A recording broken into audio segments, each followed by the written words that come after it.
तर आता ते जे काही तयार केलेलं सोल्युशन आहे तर त्याचं फिल्ट्रेशन केलेलं आहे आणि रिझल्ट आता आपल्याला पाहायचा आहे. तर तो रिझल्ट कशा पद्धतीनं पाहायचा आहे, आदरणीय धस साहेब आपल्याला त्याचे जे आहे ते हे मोजपट्टीच्या आधारे कसं तपासणी करायचं ते सांगतील. तर साहेब काय आपण जे काही घेतलेलं सॅम्पल आहे तर ते कसं आपण त्याचा सेंद्रिय कर्ब कसा मोजायचा? आता याच्यामध्ये हा भाभा ॲटॉमिक रिसर्च स्टेशन आपल्याला हे एक रंगसंगतीचा चार्ट दिलेला आहे. ओके. तर त्या चार्ट बरोबर आपण याची तुलना करून पाहू शकतो. हां हां. इथं जर आपल्याला आपला ऑर्गॅनिक कार्बन हा 0 ते 5% असेल तर तो जमिनीमध्ये एकदम अल्पसा आहे आणि कमी प्रमाणात आहे. तो जर मध्यम आहे तर 0.5 म्हणजे अर्धा टक्का ते 1% जर असेल तर ही मधली रंगसंगती आपल्याला दाखवती. ओके. आणि हा जर 1% जास्त असेल तर गडद कलर मध्ये ही रंगसंगती दाखवती. आपण पाहू शकता आता हे जे सोल्युशन आहे तर या सोल्युशन मध्ये जवळपास आपला 1% किंवा त्याच्यापेक्षा जास्त ऑर्गॅनिक कार्बन आपल्या जमिनीमध्ये मेंटेन झालेला आहे. बरोबर आहे. आणि हा ऑर्गॅनिक कार्बन कसा मेंटेन झाला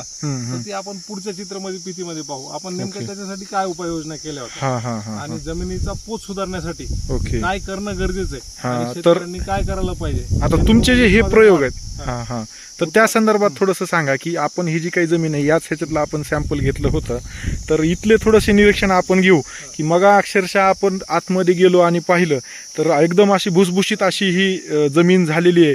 म्हणजे कुठल्याही प्रकारचं कॉम्पॅक्टनेस ह्या ठिकाणी जे आहे ते ह्या बेडमध्ये कुठंच आम्हाला जे आहे ते जाणवलं नाही. आम्ही पूर्ण प्लॉट हा फिरून पाहिला तर ही वैशिष्ट्ये आहेत अल्प मशागतीची आणि सोबतच त्याच्यासोबत जे आहे ते पिकांचे कुठलेच अवशेष जे आहे ते न जाळण्याचे ते शेतामध्येच कुजवायचे.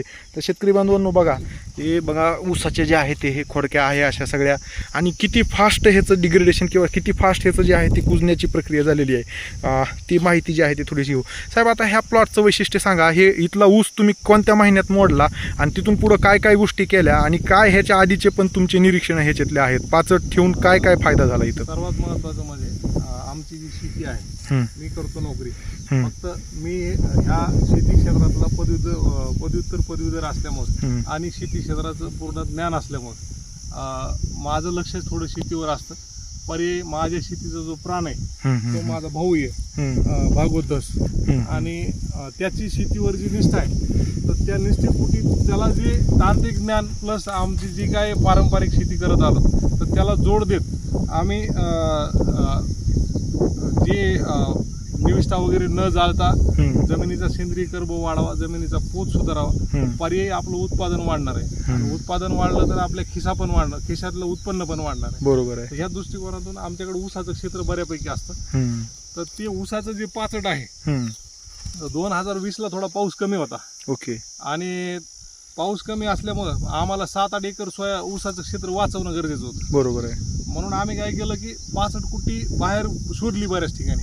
पण ती 65 कुट्टी 3000 रुपये कोणी एकराला भाव सांगायचा आणि तो पण आम्ही महिनाभर वाट बघितली पण तो आला नाही. आणि उन्हाळ्यामध्ये पाणी कमी असल्यामुळे तो ऊस जगवणं आमच्या समोर पहिलं आव्हान होतं.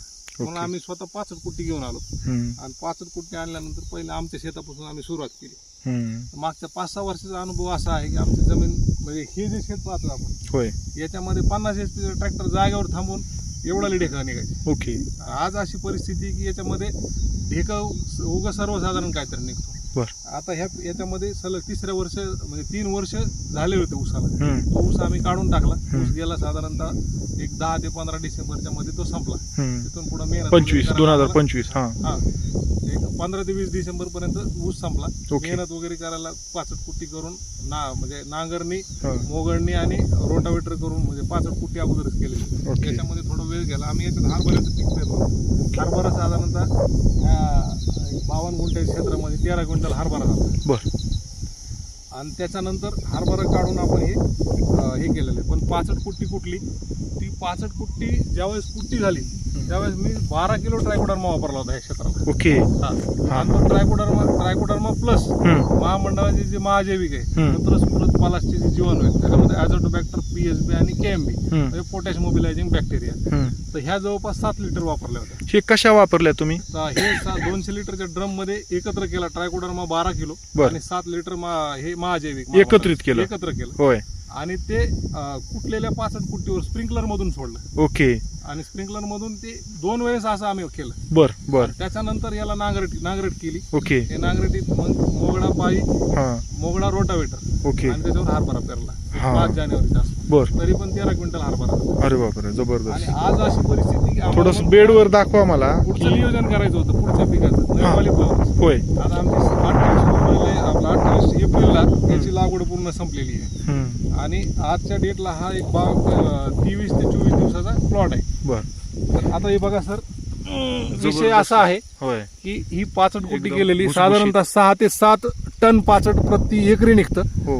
तर हे रान पूर्णपणे भुसभुशीत झालेलं आहे. मातीमध्ये कसलाही असा म्हणजे ढेकूळ वगैरे येत नाही. होय. तुम्ही आपण सहजासहजी मातीत अशी हात घालून बरोबर आहे. पूर्ण माती, आणि ही जी माती गच्चपणा आपण नाहीये. काढतोय, होय. याच्यामध्ये जसं शेणखत किंवा इतर कंपोस्ट खत असते, हम्म. तर त्या पद्धतीचा मातीचा पोत सुधारलेला आहे. बरोबर आहे. आणि खरी आपण गोष्ट आहे. आता पाहिलंच हो. की महामंडळानं जी ऑर्गॅनिक कार्बन टेस्टिंग किट आणलेली आहे, हो. त्या किटच्या साहाय्यानं हम्म. आपण फक्त 25 मिनिटांमध्ये सगळा रिझल्ट आपल्याला दिसला. बरोबर आहे. आणि आपल्या ह्या क्षेत्राचा साधारणतः ऑर्गॅनिक कार्बन 1% जास्त झालेला आहे. बरोबर आहे. आणि माती सुद्धा सुपीक झाली. आणि हे Yes. जे आपण पाहतोय होय. आता जर माझ्या अंदाजे आपलं टेम्परेचर 41-42 डिग्री सेल्सिअस 100% आहे. हो. 41-42 डिग्री मध्ये सुद्धा हे 22 दिवसाचं पीक आहे. बरोबर तर हे आहे. कोणालाही वाटणार नाही की 22 दिवसाचं पीक आहे. खरं आहे. हे कशामुळे साध्य झालं? हा हा. हे फक्त सेंद्रिय ह्या कर्ब जमिनीमध्ये वाढीसाठी. वाढलेला सेंद्रिय कर्ब आहे. होय. जमिनीला रासायनिक खतांशिवाय तुम्हाला उत्पादन घ्यायचे तर पर्याय नाही. बरोबर. परंतु हा. विषय असा आहे की एकात्मिक अन्नद्रव्य व्यवस्थापन, एकात्मिक कीड रोग व्यवस्थापन याशिवाय शेती नाही. बरोबर आहे. आणि त्याच्यासाठी मग तुम्हाला नत्रस्फुरत पालास्टिक जीवाणू असतील, ट्रायकोडर्मा सारखे जैविक बुरशी असतील, हम्म. तर वेस्ट डिकम्पोजर सारखे जे आपल्या शेतातलं पालापाचोळा वगैरे कुजवणारे जैविक घटक असतील, होय. यांचा वापर एकात्मिकरित्या केल्याशिवाय हो. शेतीमध्ये शाश्वती नाही. आपण बरोबर आहे. शिकलो कृषीमध्ये हा. की सस्टेनेबल ॲग्रिकल्चर बरोबर. आणि शाश्वत शेती. हम्म. आणि शाश्वत शेतीमध्ये शाश्वतता जर आणायची असेल हम्म. तर आपल्याला ह्या सर्व बाबींचा अवलंब करणं तितकंच गरजेचं आहे. बरोबर आहे. त्याशिवाय शेती नाही. खरं आहे.